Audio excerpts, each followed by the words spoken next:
Well, convicted felons are now fighting fires in New York City. The New York Post reports that in a bid to promote diversity, 9 ex-felons, including one who served time for gun possession, no problem, are some of the newest members of the world's most famous fire department. Is that okay with you? And is it just a taste of what may be in store for many big city police departments under the reforms now underway? Joining us now is Howard Safer, who was formerly the commissioner of both the NYPD and the FDNY, uniquely placed to assess this. Commissioner, it's great to see you tonight. So this New York Post report, I know that you saw, said that in an effort to change the complexion of the fire department for reasons that no one ever really explained, but we need to do this, is the idea, they needed to hire felons, including one who'd done time for gun possession. I mean, that's got to discredit, to some extent, the fire department, no? What do you think of that? I think it's a bad policy. I'm all for redemption, but the fact is, if somebody's committed a felony, it's a flaw in their character. And the police and fire departments are some of the most honorable professions in the world. And my view is, if you committed a felony, you should certainly be very last in line behind people who did not commit felonies to join the department. Lowering standards is the wrong message, especially in emergency services where lives are at stake. Well, that's exactly it. I mean, it's not a matter of redemption. Of course, everyone believes in it. And if you want to become an Episcopal priest or an alcohol counselor or whatever, a lot of things you can do as a former felon, for sure. But this is going to come to police departments, is it not? Such is the federal pressure to diversify police departments that standards have to change, don't they? Well, I don't think it's going to happen under a Trump administration. The fact is that under the Obama administration, there's been a war on police. There's been a war on emergency services. And under a Trump administration, you're going to see quite the opposite. As long as he has an advisor like Rudy Giuliani, you're going to see standards kept up and not what's happened for the last 8 years.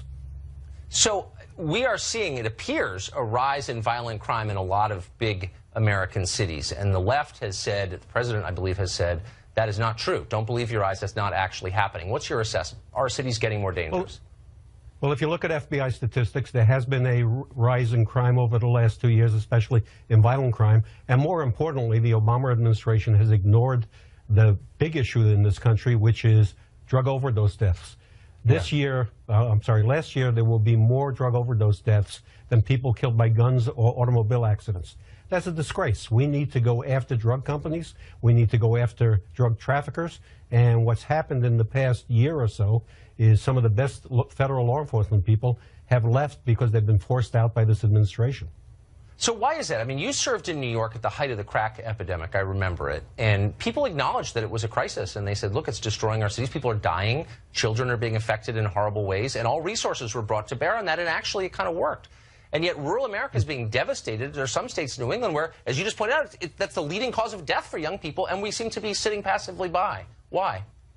Crime reduction has not been a priority for the past 8 years for this administration.